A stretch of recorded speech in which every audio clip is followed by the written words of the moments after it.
everyone. Welcome back to Ask The Unfaithful. As always, we are overjoyed to be with you today. I'm Sam, and I'm here with my co-host and great friend and colleague and brilliant resident genius, James Anir. Now, today we're talking about three core misunderstandings that block the unfaithful partner's recovery. It's going to be a thrilling episode. So, James, unpack the truth behind these three core misunderstandings that block our recovery. Let's start with a particular truth.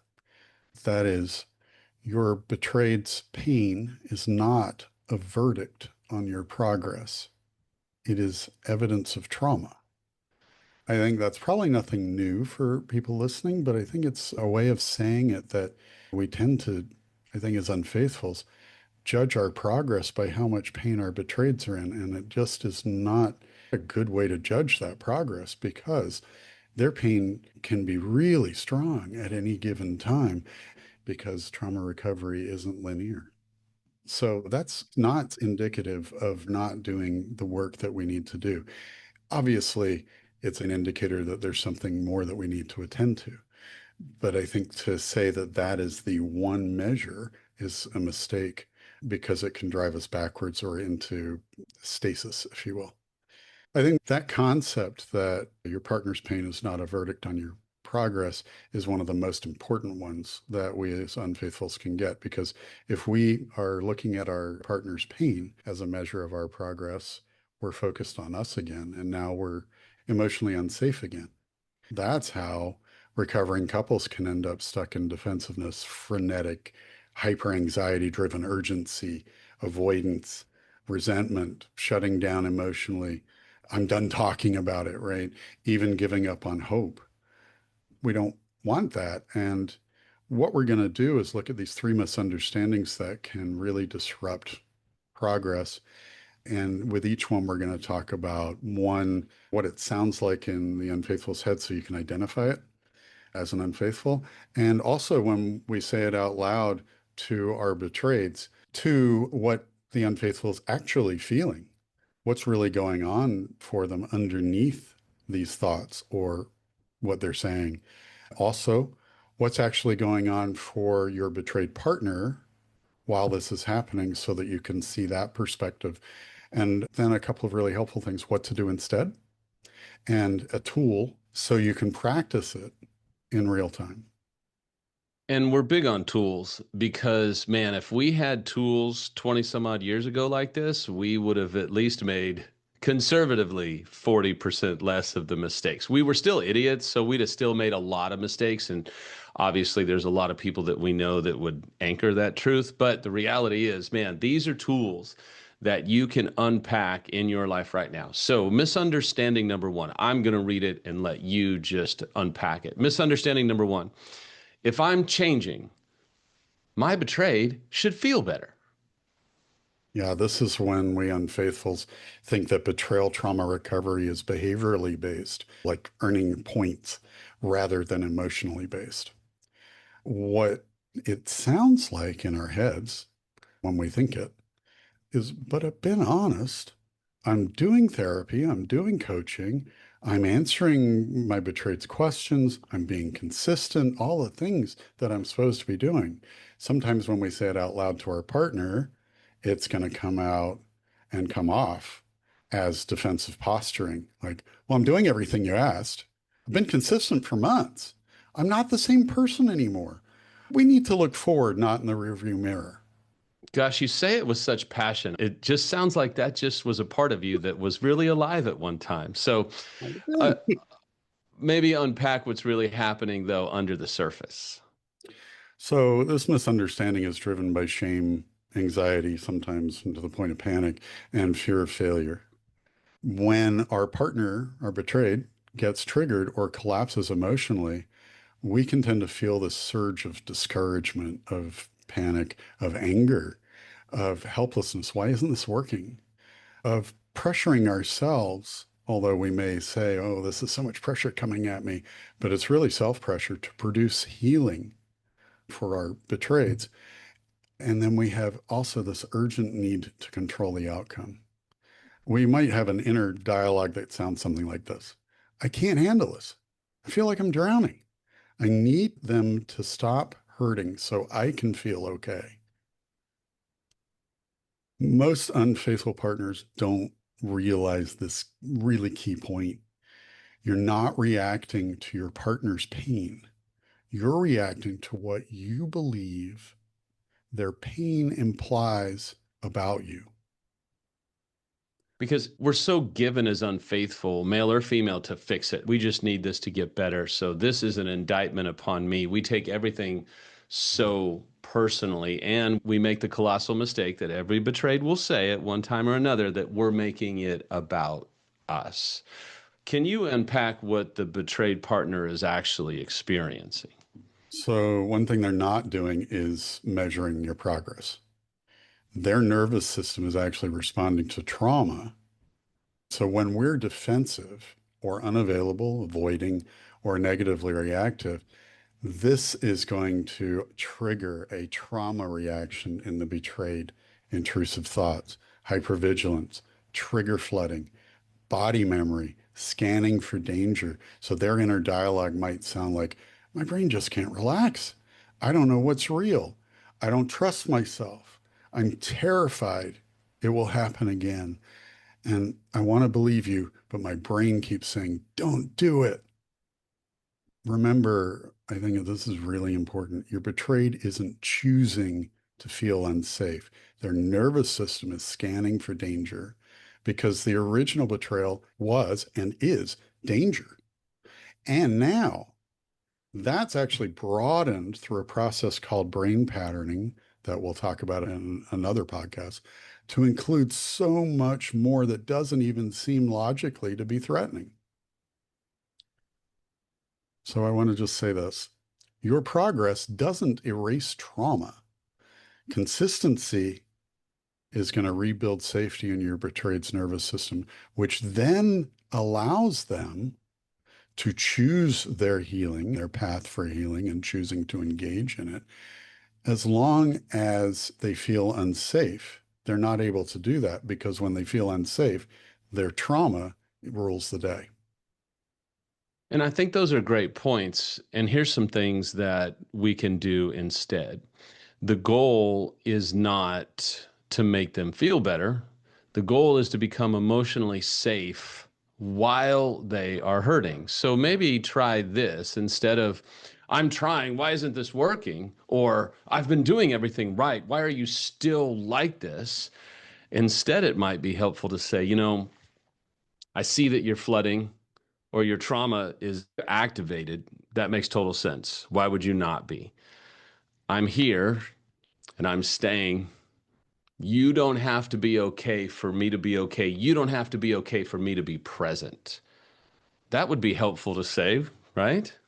Much more helpful than the first part. Yes, absolutely.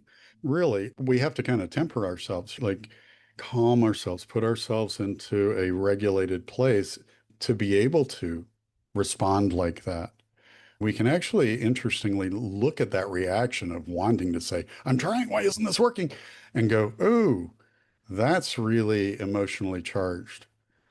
Because of that reflection, now I know that I really need to calm myself and come at this from that emotionally connected and empathetic place. It's wonderful. Now we're going to talk about misunderstanding number two. If I explain why it happened, it should resolve the pain and we're good. So unpack, why do we say that and do that? Man, we say that when we confuse understanding with repair. It's when we want insight alone to be the antidote, partly because that's easy for us to stop there. I won't say gaining insight is easy, but it's such a big thing sometimes that when we have the insight, we think, oh, that's it. Okay. Yeah. Yep. But we make the mistake of thinking the goal is to understand and explain it so well that the pain disappears. And then we're confused when our betrayeds keep asking these questions, even the same questions, or returning to the same pain points. So that might sound in our minds like, but I've already explained it. Will he ever forgive me? But I understand it now. Why can't she see that? It just can't win. I've said I'm sorry. What more do they want? That thinking is indicative of this misunderstanding. So sometimes if we say that out loud to our partner, it could sound obviously very defensive. I've already told you why. I've apologized 1,000 times. We're stuck in the past. I've done insight work. Isn't that enough?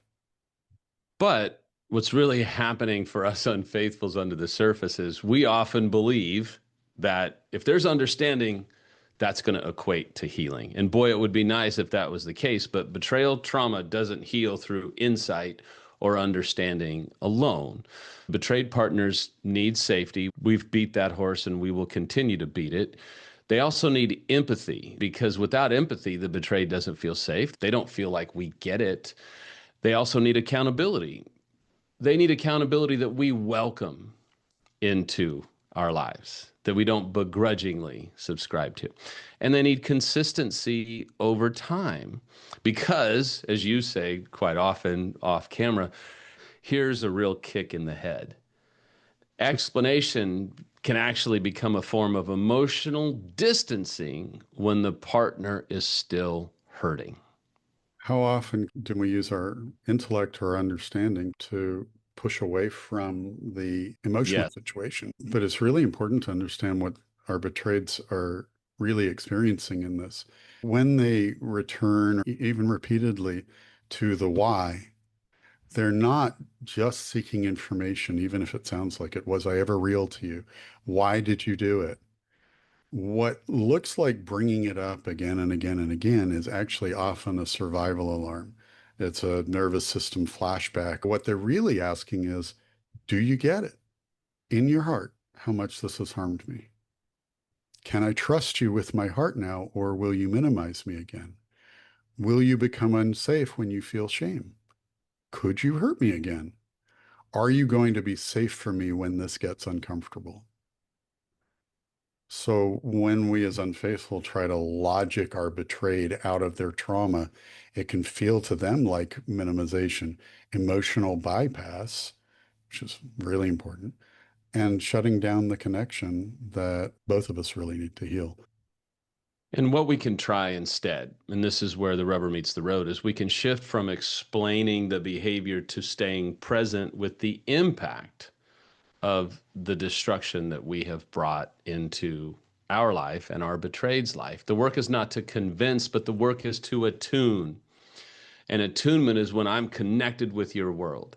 I'm in touch with what's going on in your world. I'm not afraid to think about what you're experiencing.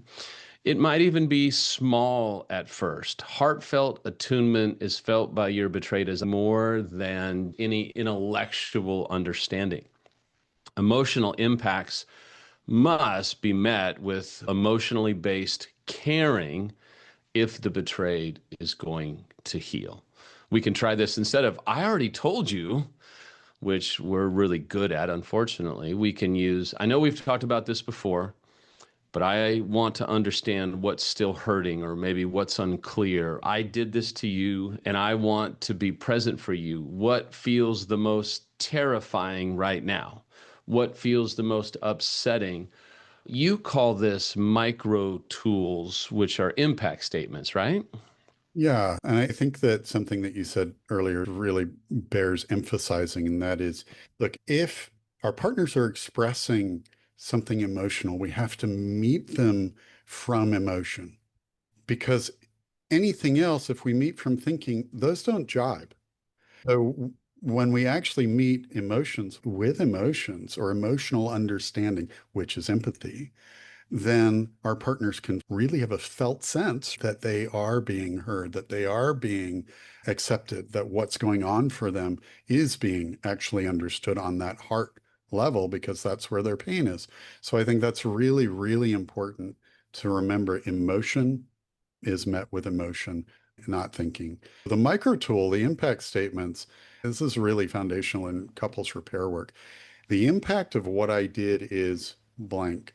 If I were you, I would feel blank. It makes sense that you feel blank, and I'm willing to repair by doing blank. even if we're practicing that and saying that in our own space alone, what it does is it gives us a much more empathetic understanding of what is really going on for our partners emotionally. Basically, for this misunderstanding, remember the goal is to become the kind of partner who can stay emotionally safe inside the pain. I read this the other day. I did a reel on it not too long ago, but I read this and I can't remember where, but it said, if you're betrayed, say this to your unfaithful. And this is a doozy, so everybody take a deep breath. It said for the betrayed to say, can you, unfaithful, describe how my life has changed due to your choices? Oof. Ooh. Can you do that? What would be your answer, unfaithful? If the betrayed said to you, and all the unfaithfuls are like, Sam, this is not what I wanted. All the betrayeds are like, whoa, whoa, whoa, let me write this down because that's coming very soon. But could you describe how the betrayed's life has changed due to your choices? It would be an excellent exercise to do sometime very soon. Now, misunderstanding number three. If they bring it up, they're choosing to punish me yet again. This is most often about the unfaithful shame and their self-protection. We're going to get a little bit deep into this about how the unfaithful can be triggered into their own shame spiral by something that the betrayed say. It certainly doesn't land any blame or responsibility on the betrayed. Actually, the lesson is how can we anticipate that we might be triggered into our own shame spiral and how that's going to impact the betrayed. Excellent. So, Excellent. unfortunately, when we say something like, oh, they're punishing me, it actually doubles down on the betrayed's trauma. Why? Because it creates another major rupture because it frames our betrayed's trauma as an attack. You don't know how many clients I've had saying, oh, it's like I'm being punched Yep. again and again and again. Well, it can feel that way, but really that thinking should signify to you, whoa, something's off with my thinking here. And if I frame it that way, now I've created another rupture because I'm not being attacked. It's an emotional expression. It's not punishment. It's actually pain seeking reassurance. The way that might sound for unfaithfuls to be able to recognize it when they're hearing it in their own head. Well, we had a good day and now they ruined it. They're holding this over my head so they can control me forever. They just want to make me feel guilty. I'll never be forgiven. If any of those things are going through your head, this is the misunderstanding that's activated. It can sound like if you actually say it out loud to your partner, you're throwing it in my face. You just want to make me feel guilty. You're ruining every good moment that we have. What's happening for the unfaithful under the surface is this misunderstanding is typically driven by shame activation and what we call an unconscious threat response, not logic. When the betrayed partner is triggered, the unfaithful's nervous system often interprets that pain as accusation or judgment, even rejection, or proof of personal failure. This then activates this trigger loop in the unfaithful, believe it or not, where the body moves into protection mode.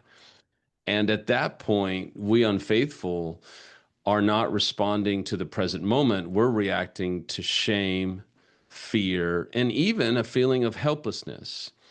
This means we have to learn about our own trigger resolution and shame reduction, which is paramount, because unfortunately, this itself is felt as danger by the betrayed. So, what is the betrayed partner experiencing in that moment? I think bear in mind, triggers aren't choices, they're trauma echoes. So that's for the betrayed, but also what you were just talking about. I mean, a lot of the shame triggers can come from much earlier in our lives, so we have to become aware of those. The fact that those reactions that we can have are going to be felt as a threat by the betrayed doesn't obviate the fact that we're actually feeling those things. We just have to bear in mind that as we're feeling them, when we react, and it'll show up first in our body. So it could be a defensive body posture, a closing of the arms, etc. That's going to be felt also as a threat by our partner. What's happening is they're actually responding to cues that their nervous system, not what they're thinking, associates with danger. So those cues that are coming from us in terms of body language, in terms of what we're saying or what our face is expressing, is actually a cue for their survival or threat response system. They're not actually thinking, let me punish them. They're actually feeling and thinking, something reminded me of betrayal or of this circumstance. I feel unsafe again. My body is panicking. I don't know how to calm this down. These moments mean the betrayed's body, meaning their nervous system, is asking a single question. Are you safe now? Here's some things you can do instead. The unfaithful partner's core growth edge here is what we talk about somewhat frequently, which is distress tolerance. This is where recovery becomes very, very real. Most unfaithful partners aren't just recovering from their infidelity behaviors, we're also recovering from a shame based identity. We're trying to heal from avoidance, emotional immaturity. Woof, we can talk about that for a while. Compartmentalization, which we became experts at, and poor distress tolerance. This is evidenced by when we collapse into shame, avoidance, defensiveness, self pity, anger. So when our betrayed partner hurts, it triggers our internal crisis, which looks like I'm bad. I can't handle this. I have to fix it. I need this to stop. And so your betrayed partner's nervous system registers again that you are not safe, and their trauma response then intensifies. But the work, and this is really tough for us, the work is not to stop the trigger. The work is to stay present and regulated during the trigger, which is monstrously challenging, but possible when we do the right work, right? Absolutely, it is. One way that we can do that is instead of, are we seriously doing this again? Use, I hear that you're scared. Thank you for telling me I'm here. What do you need from me right now? Reassurance, answers, or comfort? See how that actually gives our betrayed their agency back. We're not taking control away from them by responding how we think they want us to. Remember, we stole their sense of control with our betrayal. Part of their healing requires us staying present without controlling the outcome. That's emotional sobriety. So we got a bonus today. You talked about this earlier. Let's So, unpack the bonus. okay, a hard truth for the unfaithful partner is that you can't heal what you won't allow yourself to feel. If we unfaithful stay trapped in I'm awful, that's a shame spiral. I'm done with this, that's avoidance. I don't want to talk about it, that's control. Then we stay emotionally unsafe. And that's actually emotionally unsafe for our partner, but also emotionally unsafe for ourselves. And in a previous podcast, we talked about trusting ourselves. And that was a way to create self trust, a way to create safety within ourselves. So remember that you don't need to be perfect, you need to be present.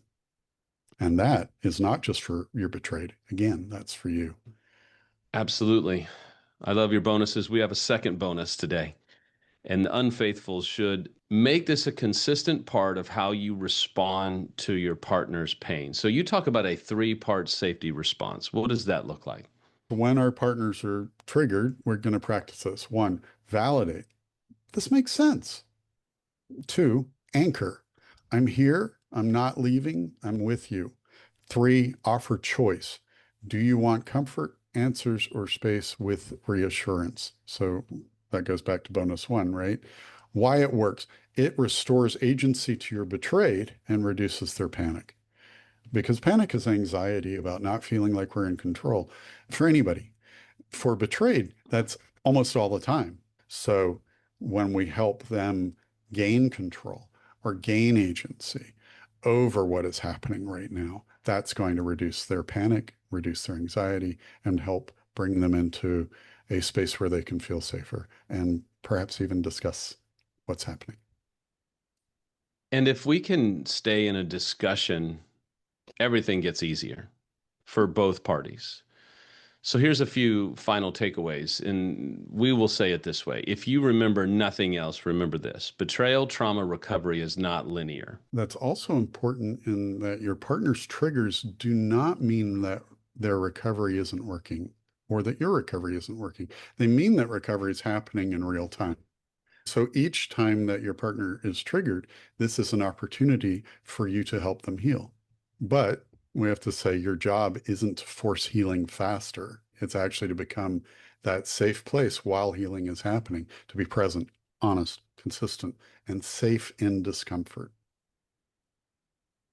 Because the question the betrayed partner is asking underneath every trigger is not, are you sorry? It's, are you safe now, even when this is hard? And when you can answer that truth with your presence and not just your words, that's when trust slowly begins to return. Is that accurate in your opinion? Oh, yeah. Yeah. This isn't a rush process. You can see leaps and bounds of improvement here and there. But for the most part, you've got to think of it as a very gradual repair, restoration, renewal for our partners. And honestly, our work is slower like that as well. Our behavioral work is very fast, meaning stopping the acting out and so on. But our other work is over the long term. And it is possible. And we want to take just a couple of minutes to tell you, look, this work is possible. If you will commit to the process, well, I say it this way: when you find the right people, you find the right process. And the power is in the process. It's not an overnight change, it's not an overnight shift, but it can be a tectonic shift when you actually work the process, right? In AA, they say work the program. In healing from infidelity or even addiction, you have to work the process. And I think if you find the right people, you do find the right process. We work very hard to outline processes, if you will. Would you agree that the process is so vital? Everything. It's everything. We as I think society love the quick fix, right? Yeah. Get rich quick, fix that quickly, do it now. And yet it's the long term that is what is most important because that's what is going to last. So the process is extremely important. So, speaking of process, if those of you who are interested in intensives, either for individual or for you as a couple, James, you and Sharon have been doing intensives for God knows how long. I don't want to make a joke of how old you are. Let's just say you're older. But for those that are watching and interested in an intensive, how do they find out more information?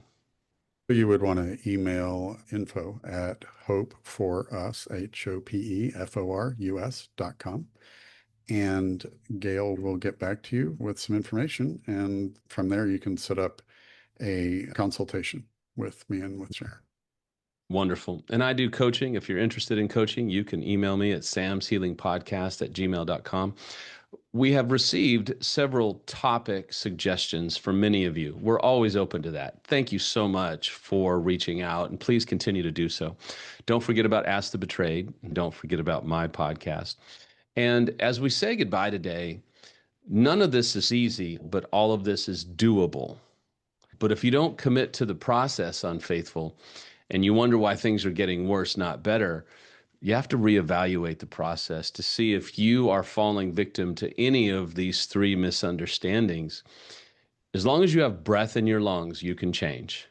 As long as you have life in you, you can make this change. We promise you, if we can do it, you can do it. But it won't happen unless you do the work.